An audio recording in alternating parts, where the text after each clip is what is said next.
আসসালামু আলাইকুম।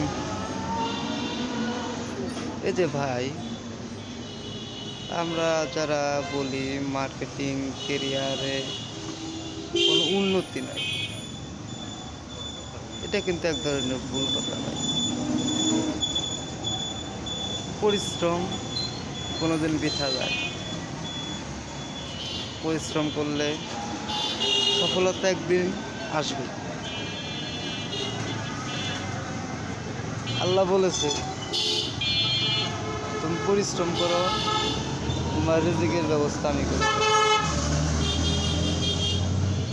আর মার্কেটে আসলাম আর গেলাম, তাহলে তো হলো না ভাই। মার্কেটে আসতে হবে, করতে হবে, পরিশ্রম করতে হবে, তারপরেই তো সফলতা পাবো।